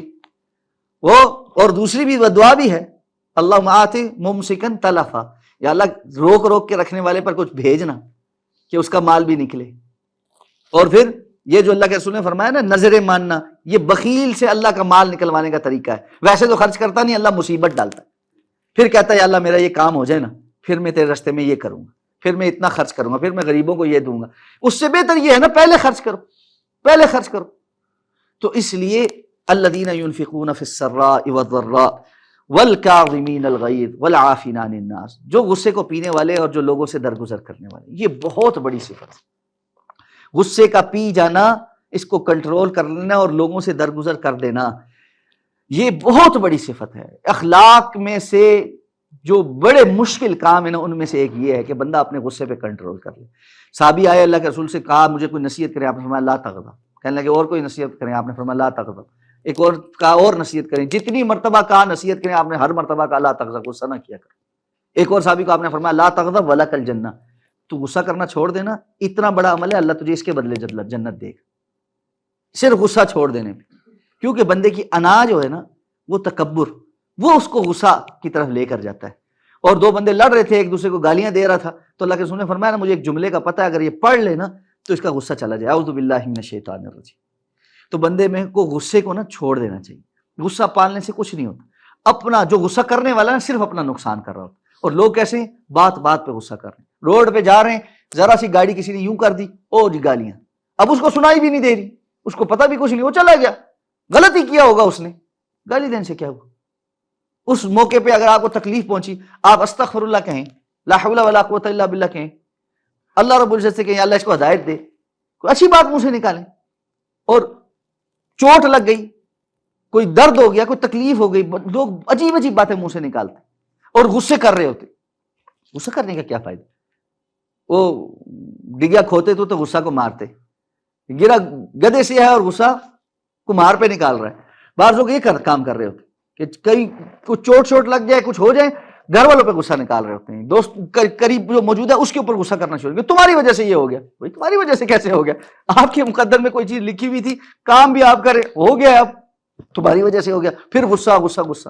والعافین عن الناس، لوگوں سے درگزر کر، لوگ ہیں کمزور ہیں، غلطیاں کریں گے، اور بالخصوص اس معاملے میں آپ کو بتا دوں دو قسم کے لوگ ضرور غلطیاں کریں گے، ایک قریبی رشتہ دار اور ایک دوست یہ غلطیاں کریں گے، ان سے درگزر کر، غصہ پی جانا ہے اور درگزر کرنا ہے۔ غصہ آئے گا، غصہ پینے کا مطلب یہ ہے کہ آئے گا، یہ تو نہیں ہے غصہ نہیں آئے گا۔ بعض لوگ سمجھتے ہیں غصہ پینے کا مطلب ہے غصہ آئے نا، یہ کیسے ہو سکتا ہے؟ اگر آپ کو غصہ آیا ہی نہیں تو آپ نے کیا کنٹرول کیا؟ امتحان کس بات پہ ہوا؟ بعض لوگ چاہتے ہیں ہم ایسے ہو جائیں کہ ہمیں صنف مخالف میں جاذبیت ہی نہ رہے، پھر امتحان کس بات کا ہوا؟ امتحان تو تب ہے نا، مواقع بھی میسر ہیں، جاذبیت بھی ہے، آپ کے اندر صلاحیت بھی ہے، طاقتیں بھی ہیں، اور اس کے باوجود آپ اللہ کی وجہ سے نہیں جو ہے اس طرف التفات کرتے، تب جا کر امتحان میں بندہ کامیاب ہوتا ہے۔ یہ نہیں ہوتا کہ ہو ہی نہ، یہ بیوقوفی بڑی بات ہے۔ انسانی فطرت کو نہیں آپ مٹا سکتے، وہ کنٹرول کر سکتے اللہ کے حکم کے مطابق۔ جب غصہ آئے اعوذ باللہ من الشیطان الرجیم پڑھیں، واقعتاً پڑھ کے دیکھیں، انشاءاللہ اللہ دور غصہ کنٹرول کروا دے گا۔ اللہ کا سننا، کھڑا ہے تو بیٹھ جائے، بیٹھا ہے تو پانی پیے، نہیں جا رہا وضو کرے، وضو کرنے سے بھی نہیں جا رہا غسل کر لے، لیکن غصہ نہ کرے، کہ غصہ کرنا انسان کی اپنی صحت کے لیے بہت نقصان دہ ہے۔ اور یہ گرج پال کر رکھنا، بس اندر سے بات جی مول صاحب تہاڈی گلاں ساریاں ٹھیک ہیں لیکن ساڈے دلوں گل نہیں جاندی، ساڈے نال ظلم بڑا کیتا۔ اچھا آپ خواتین میں دیکھیں گے یہ بات بہت عام ہے، وہ میری ساس نے میرے نال بڑا برا کیتا، میں نہیں معاف کر سکتی۔ ساس کو مرے ہوئے 10 سال ہو گئے، خود بڈھی ہو گئی، ساس بن گئی، دادی بن گئی، بسترے مرگ پہ ہے، میری ساس نے میرے نال بڑا برا کیتا، میرے سسرال والے نے میرے نال بڑا برا کیتا۔ ہمارے اندر سے بعض واقعات ختم ہی نہیں ہوتے، تو نتیجہ کیا ہے؟ ہم اس ٹاکسک پاسٹ کے اندر جیتے ہیں جس کی وجہ سے پریزنٹ اچھا ہو ہی نہیں پاتا، اور مستقبل کے اندیشے اور لاحقے ہمیں لگ جاتے ہیں اس کی وجہ سے۔ تو نتیجہ کیا ہے؟ ہر وقت جو آپ کا حال ہے آپ اس کو برا بنا رہے ہیں، مستقبل کے اندیشوں میں ہیں، اس کی وجہ سے جو ابھی حال تباہ کن ہے یہ برا ماضی بنتا جا رہا ہے، کچھ بھی نہیں ہے اس کے علاوہ۔ دیکھیں 3 اسٹیٹس ہیں، ایک آپ کے پاس ماضی ہے، ایک آپ کا ابھی حال ہے، اور ایک آپ کا مستقبل ہے۔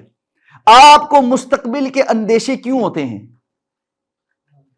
ماضی کی ایکسپیرینس کی وجہ سے، کسی جگہ کسی کا نقصان ہو گیا اب وہ ڈر جاتا ہے، آئندہ یار پتہ نہیں انویسٹمنٹ کرنی چاہیے نہیں کرنی چاہیے، میرا ماضی میں میرے ساتھ یہ ہو گیا، ہوتا ہے نا۔ ماضی کے تجربوں کی وجہ سے ہم مستقبل کے اندیشوں میں چلے جاتے ہیں۔ اگر بندہ سارا ٹائم ماضی کے برے تجربوں کی وجہ سے مستقبل کے اندیشوں کو اپنے اوپر سوار کر کے حال گزارے نا، تو وہ حال فوراً ماضی بھی تو بن رہا ہے نا۔ تو کیا ہو رہا ہے؟ آپ کر کیا رہے ہوتے ہیں؟ ہم میں سے اکثر یہ 99% لوگ حال میں نہیں جیتے، وہ ماضی اور مستقبل کے اندر پینڈولم ہوتے ہیں، ایسے ٹھک سارا ٹائم، یا وہ ماضی کی باتیں کر رہا ہے یا مستقبل کے لیے پریشان ہے۔ آپ عمومی گفتگو سن لیں، او جی پچھلا وقت بڑا چنگا سی، اج تے بڑی زلالت ہے، اج تے فلان ہے، حالات خراب نے، پتہ نہیں اگے کی ہونا، آگے پتہ نہیں کیا ہو رہا ہے، معاشی حالات کی تو پتہ نہیں جی، یہ سارے چور چکے بیٹھے ہوئے ہیں جی، ملک کھا گئے، یہ کھا گئے، وہ کھا گئے، خود نماز نہیں پڑھتا، اللہ کا حق سارا ٹائم کھاتا ہے، بہنوں کی وراثت اس نے نہیں دی ہوئی، ٹھیک ہے، چور چکے سارے ہیں، دکان پر 10 نمبر مال 1 نمبر بنا کر بیچتا ہے، لوگوں کے ساتھ فراڈ بھی کرتا ہے، وعدے قسمیں کر کے کہ جی کل پیمنٹ کر دوں گا، نہیں دیتا، ٹھیک ہے، اور چور چکے سارے باتیں آپ سن لو جی، ساری دنیا چور چکا ہے، اور پھر اس کے بعد پتہ نہیں کیا بنے گا جی، میرا تو خیال ہے جی اس ملک تو ہی چلا جانا چاہیے، ٹھیک ہے، اور یہ تو وہ تو فلاں، سب کچھ کیا ہے، ٹاکسک ماحول میں حال میں جیتے ہیں، تو جس کے نتیجے میں ماضی برا ہے، مستقبل کے اندیشے، بندہ اپنے حال کو ٹھیک کرنا شروع کر دے نا، اس کا ماضی خوبصورت ہونا شروع ہو جاتا ہے، پھر اس کا اللہ پر بھروسہ بنتا ہے، اور اس کے نتیجے میں مستقبل میں بھی وہ اللہ رب العزت کی ذات پر بھروسہ کرتے ہوئے جو رب آج کھلا رہا ہے وہ کل بھی کھلائے گا۔ اللہ کے رسول نے بیان کیا ہے، اللہ کے رسول سے بڑا موٹیویشنل اسپیکر کوئی نہیں ہے۔ اللہ کے رسول صلی اللہ علیہ وسلم نے فرمایا، من اصبح آمنا فی سربہ معافا فی جسدہ وعندہ قوت یومہ فکأنما حیزت لہ الدنیا۔ اس سے بڑی موٹیویشن اور کیا ہے؟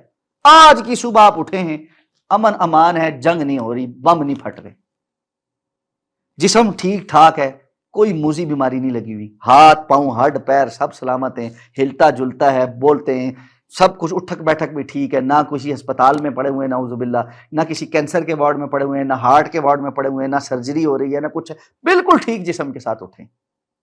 وَعِندَهُ قُوتُ يَوْمِهِ، آج کے دن کی روٹی کھانے کے پیسے پاس ہیں، آج کا راشن موجود ہے گھر میں، یہ نہیں پتہ، یہ نہیں فکر لا کہ ابھی ناشتہ کیسے ہوگا، دوپہر کا کھانا کیسے ہوگا، رات کا کھانا کیسا ہوگا، میں ہوگا نہیں ہوگا، اس فکر سے اللہ نے جان چھڑائی ہوئی ہے۔ آج کا کھانا، مہینے کا نہیں، مہینے کی سیلری اکاؤنٹ میں پڑی ہوئی ہے، آ گئی ہے 1 کو، ٹھیک ہے، پورا مہینے کا راشن گروسری سے سٹور سے آ کے کر لیا ہوا ہے، خود بھی بچے بھی سب لوگ مہمان بھی بھوکے نہیں مریں گے، کوئی اور لگژری کی بات نہیں ہو رہی، صرف روٹی کھانے کی بات ہو رہی ہے۔ جس کے پاس یہ موجود ہے فَكَأَنَّمَا حِيزَتْ لَهُ الدُّنْيَا، اس کو تو یہ سمجھ لینا چاہیے ساری دنیا سمیٹ کے اللہ نے اس کو دی ہوئی، سارا کچھ ہے اس کے پاس، کچھ نہیں چاہیے اور ککھ نہیں چاہیے۔ یہ اتنی بڑی چیزیں ہیں کہ امن کا ہونا، جسمانی صحت کا ہونا، اور اس دن ایک دن کے کھانے کی فکر نہ ہونا، یہ اللہ کی طرف سے دنیا جہان کی نعمت ہے، لیکن ہے ہی نہیں، صبر ہی نہیں ہے، اور غصہ اور پریشانی کیا ہے، حال میں جینا ہی نہیں۔ تو نتیجہ کیا ہے، آپ دیکھیں گے لوگ سیر پہ جاتے ہیں، سیر پہ، اور جہاں وہاں پہ موجود ہے نا، فیملی والوں کے ساتھ بھی غصہ کر رہے ہیں، بچوں کو بھی ڈانٹ رہے ہیں، خود بھی تپے ہوئے ہیں، روڈ پہ چلنے والے لوگوں کو بھی سڑی بھی سنا رہے ہیں، کھانا کھا رہے ہیں تو اس کو انجوائے نہیں کر رہے، رہی صحیح کسر ہماری سیلفیوں نے مکا دی ہے، اور سارے تپے تپائے فضول قسم کا ٹرپ کر کے گھر آ جاتے ہیں، اور آ کے گھر والوں کو کہتے ہیں آئندہ نہیں تانوں لے کے جانا، ٹھیک ہے، اسی باز آئے اس قسم نے کم، اور بعد میں کیا کرے گا، تصویریں فیس بک پہ شیئر کر رہا ہوگا، او جی واؤ جی فلاں جی ہے جی وٹ اے بیوٹیفل سین، اور فلاں فلاں، کیا حاصل کیا، ککھ حاصل نہیں کیا، اب کہہ رہا ہے جی جگہ بڑی اچھی تھی، اور بھائی جس ٹائم تم بیٹھے ہوئے تھے جھیل کے کنارے اس وقت تو سڑے ہوئے تھے، اس وقت تو تمہارا دل ہی سڑا ہوا تھا، ارد گرد ساروں کو جان آزاد کی ہوئی تھی، ہن بہ کے کی ہے جی بڑی اچھی خوبصورت تصویر آئی جی، واہ جی واہ سی ٹرپ تے گئے سن۔ حال اپنا ٹھیک کرو نا بھائی، حال ٹھیک کرو، ابھی جس جگہ بیٹھے ہوئے ہو اس وقت کیا کیفیت ہے، اس لیے اپنے حال میں جی، کچھ بھی نہیں ہوتا، حال میں جئیں، اللہ کی نعمتوں کا احساس کریں، ایک ایک نعمت کا احساس کریں، آج کی رات یہ کر کے دیکھیں، 1-2 رکعتیں اس انداز میں پڑھیں کہ ایک ایک جگہ پر آپ کو اللہ کی نعمت یاد آئے، اور اللہ کے سامنے کہیں یا اللہ میں صرف آج شکر ادا کرنے آیا ہوں، میں نے آج سے پہلے اس طرح شکر نہیں ادا کیا، مجھے یہ احساس ہے کہ میں گن نہیں سکتا اتنی زیادہ نعمتیں، لیکن یہ جو موٹی موٹی بڑی بڑی ہیں ان کا تو میں صرف شکر کرنے آیا ہوں، ہمیشہ شکوہ ہی کیا، ہمیشہ مانگا ہی ہے، یا اللہ یہ رکھ گیا، یہ پریشانی ہے، یہ کمی ہے، یہ فلاں ہے، یہ ایسے ہو گیا، یہ ویسے ہو گیا، یا اللہ میں تو آپ کے پاس سامنے آیا ہی نہیں یہ کہنے کے لیے، یا اللہ یہ شکریہ یہ شکریہ یہ شکریہ، اور میں آج اس شکریہ کو کہتے ہوئے دل سے سارے غم نکال رہا ہوں، گرج نکال رہا ہوں، کیا ہو گیا کسی بندے نے میں کچھ کہتا، کیا ہو گیا کہ کسی نے کچھ کہہ دیا، کیا ہو گیا کسی نے کوئی بات کہہ دی، کوئی مسئلہ نہیں ہے۔ امام احمد ابن حنبل رحمہ اللہ کے بارے میں آتا ہے، مستعصم باللہ نے ان کو جیل میں بند کرایا تھا، کوڑے مروائے تھے مسئلہ خلق قرآن پہ، مسئلہ خلق قرآن پہ، اور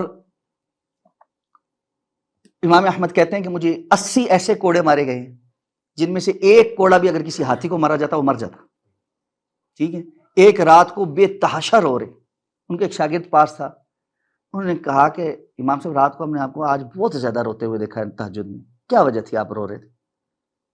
اللہ کہتے ہیں اللہ رب العزت کا یہ حکم مجھے پتہ چلا کہ جو بندہ معاف کر دیتا ہے اور دل سے بات نکال دیتا ہے تو اللہ رب العزت اس پر رحم کرتا ہے، اس بات نے مجھے رلایا ہے، میں نے مستعصم کے لیے مغفرت اور رحمت کی دعا کی ہے۔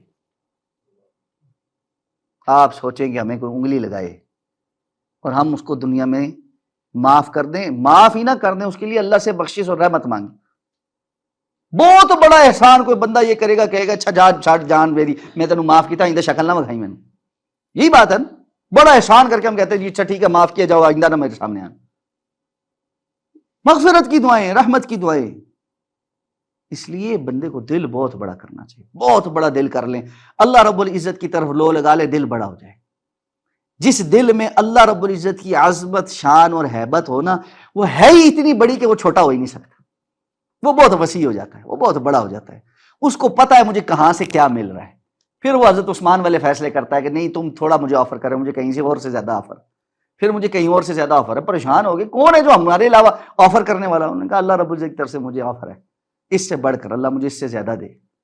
تو وسیع دل ہو جاتا ہے بندے کا، بڑا اللہ پر یقین بڑا ہو جاتا ہے اس کا۔ فرمایا واللہ یحب المحسنین، اللہ ایسے محسنوں سے پھر محبت کرتا ہے، پھر اللہ کی محبت ملتی ہے انسان جب وہ درگزر کرتا ہے، اللہ کی مخلوق کو معاف کرتا ہے، پھر اللہ بھی اس کی طرف دیکھ کر مسکراتا ہے کہ اگر یہ میرے بندوں کو معاف کر سکتا ہے، اتنا وسیع القلب ہو سکتا ہے، یہ تو میرا بندہ ہے، میں اس کو معاف نہیں کروں گا۔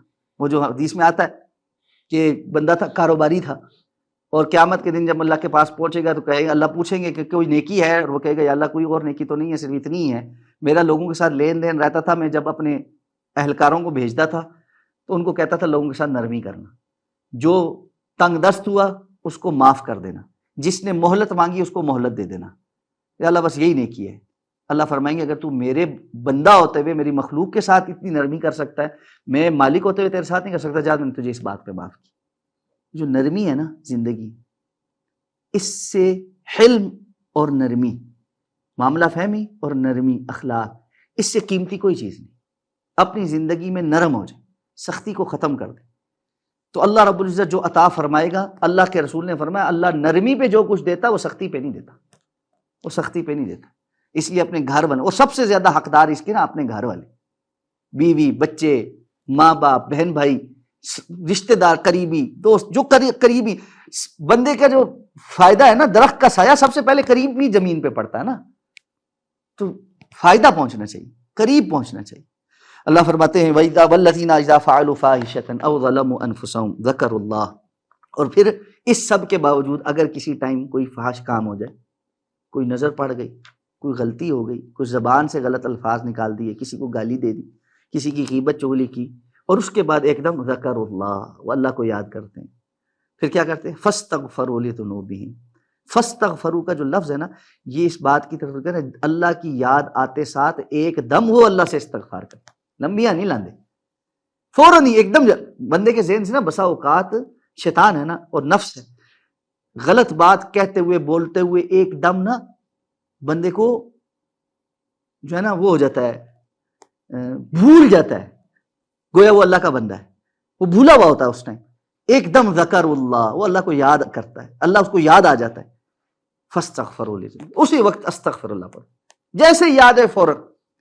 جو ہے نا دوسری جگہ اللہ تعالیٰ نے فرمایا غالباً سورہ الاعراف میں اللہ تعالیٰ نے ارشاد فرمایا کہ جب وہ اللہ رب العزت سے پناہ طلب کرتے ہیں، شیطان ان کو آ کے اکساہٹ دلاتا ہے، جیسے ہی اللہ کا نام لیتے ہیں فَإِذَا هُمْ مُبْصِرُونَ، اہل ایمان ایک دم سے بصیرت والے ہو جاتے، اچانک سے بصیرت والے ہو جاتے، فوراً یاد آتے ساتھ ایک دم ان کے سامنے منظر کلیئر ہوتا، ہو غلطی ہو، نہیں بھائی اس ٹریک پہ تو ہم نے نہیں جانا تھا، یہ تو رستہ ہی غلط ہو گیا۔ فاستغفروا لذنوبہم، وہ اپنے گناہوں کی معافی مانگ لیتے۔ وَمَن يَغْفِرُ الذُّنُوبَ إِلَّا اللَّهُ، اور اللہ کے سوا گناہ معاف کرنے والا ہے کون؟ کوئی اور ہستی تو ہے نہیں جس کا اختیار ہو، اختیار کل ہی اللہ کا ہے، مالک الملک ہی اللہ ہے، گناہوں پر پکڑنے پر آئے تو پکڑ لے، اور معاف کرنے پر آئے تو معاف کر دے۔ اللہ کے رسول نے فرمایا، حدیث قدسی ہے، بندہ گناہ کرتا ہے اور اللہ سے معافی مانگتا ہے، اللہ تعالیٰ فرماتے ہیں میرا یہ بندہ جانتا ہے ان لہ ربن، اس کا ایک رب ہے، اگر پکڑنے پہ آئے تو پکڑ لے گا، اگر معاف کرنے پہ آئے تو معاف کر دے گا۔ فرشتوں کو اللہ گواہ بناتے ہیں میں نے اپنے بندے کو معاف کر دیا۔ پھر وہ تھوڑی دیر بعد گناہ کرتا ہے، پھر معافی مانگتا ہے، اللہ یہی فرماتے ہیں، پھر وہ گناہ کرتا ہے، پھر وہ معافی مانگتا ہے، اللہ یہی فرماتے ہیں، اور فرشتوں کو کہتے ہیں میرا بندہ 70 مرتبہ بھی یہ کام کرے نا، میں 70 مرتبہ بھی اس کو معاف کر دوں۔ اور پھر ایک حدیث کے الفاظ یہ اللہ تعالیٰ فرماتے ہیں میرا یہ بندہ جو کچھ چاہے کرتا رہے، میں نے اس کو معاف جو کر دیا ہے، اب یہ جو بار بار میرے سے معافی مانگتا ہے، اس کو اندر سے تو پتا ہے نا میرا رب ہے، باغی ہو کے نہیں پھرتا، باغی ہو کے نہیں پھرتا، غلطی ہو جاتی ہے اس سے، بھول جاتا ہے. اور کیوں؟ ساتھ فرمایا وَلَمْ يُصِرُّوا عَلَى مَا فَعَلُوا وَهُمْ يَعْلَمُونَ، مصر نہیں ہوتے وہ جو کچھ کرتے ہیں اس کے اوپر، پکے ڈٹے ہوئے نہیں ہیں میں نہیں مانتا، نہیں جی ماننا ہی نہیں ہے، چھڈو جی، اے دین دی گلاں تسی سنبھال کے رکھو اپنے کول، سارا دین ساڈے واسطے ہی. کسی بندے کو سکھائے نا، بسا اوقات باہر لوگ آگے سے ہی کہتے ہیں او جی چھوڑے جی مولوی صاحب آپ نے سارا دین ہمارے لیے ہی رکھا ہے، وہ دیکھے نا کیا کر رہا ہے، وہ جو کر رہا ہے وہ اپنا حساب دے گا، تم تو اپنی بات کرو. وَلَمْ يُصِرُّوا عَلَى مَا فَعَلُوا وَهُمْ يَعْلَمُونَ، وہ جانتے ہیں کہ ہم نے مصر نہیں ہونا، غلطی ہو گئی، وہ پہچان لیتے ہیں کہ غلطی ہو گئی. یہی ہے جن کے لیے مغفرت کی اللہ کی طرف سے وعدے ہیں، اور جنات ہیں جن کے نیچے نہر بہتی ہے اور جس میں انہوں نے ہمیشہ رہنا ہے. نعم اجر العاملین، کیا ہی بہترین اجر ہے عمل کرنے والوں کے لیے، یہ ہے عمل کرنے والا. تو سارعوا الی مغفرۃ من ربکم وجنۃ عرضها السماوات والارض اعدت للمتقین. یہ والی جو آیات ہیں نا، انسان کو لکھ کے اپنے کمرے میں نا کسی جگہ لگا لینی چاہیے. الذین ينفقون فی السراء والضراء والکاظمین الغیظ والعافین عن الناس واللہ یحب المحسنین والذین اذا فعلوا فاحشة او ظلموا انفسهم ذکروا اللہ فاستغفروا لذنوبهم ومن یغفر الذنوب الا اللہ ولم یصروا علی ما فعلوا وهم یعلمون. یہ جو ہے نا، چند سال پہلے نا قاری انس صاحب نے رمضان میں تراویح جب پڑھائی نا مرکز میں، تو یہ آیات جو جس طرح پڑھی ہیں نا، واللہ اس طرح پڑھی بھی میں نے کسی کی نہیں دیکھی. اور جس دن وہ پڑھ رہے تھے نا، میں پیچھے کھڑا تھا، اللہ کی قسم ایک ایسی کیفیت تھی کہ ہل نہیں سکے اپنی جگہ سے. اللہ رب العزت نے ایسا اس کا ایک جو ہے نا، کیا کہنا چاہیے، اس کے لفظ بھی نہیں ہے میرے پاس، کہ میں نے دیکھا کہ تراویح کے کوئی آدھے گھنٹے بعد میں دیکھا تھا تو مجھ سمیت بہت سارے لوگ ایسے تھے جو اٹھ ہی نہیں سکے اپنی جگہ سے. وہ ایسا اللہ نے ایک جو ہے نا، اللہ کی طرف سے کچھ مہربانی ہوتی، کچھ خاص موقع ہوتے ہیں جو اللہ آپ کو عطا فرماتے. وہ جو نا ان کی تلاوت موجود ہے یوٹیوب پہ بھی. ایک میں کوشش کروں گا اگر کہیں سے مجھے وہ مل جائے نا تو میں آپ کے ساتھ گروپ میں شیئر کر دوں یا کسی کو بھیج دوں باقیوں سے. رات کو بالکل اندھیرے میں نا کسی اچھے اسپیکر پہ اس کو لگا کے سننا، ان آیات کے تناظر میں جو پڑھیں، اور پھر دیکھیں کہ آپ کی ایمان کی کیفیت کیا ہو جاتی. اوئے ہوئے والذین اذا فعلوا فاحشۃ او ظلموا انفسهم ذکروا اللہ فاستغفروا لذنوبهم ومن یغفر الذنوب الا اللہ ولم یصروا علی ما فعلوا وهم یعلمون. اللہ نے ایسے ایسے وعدے کیے اپنے بندوں کے ساتھ، اللہ کی طرف بے رغبتی کر کے بندہ کدھر جائے؟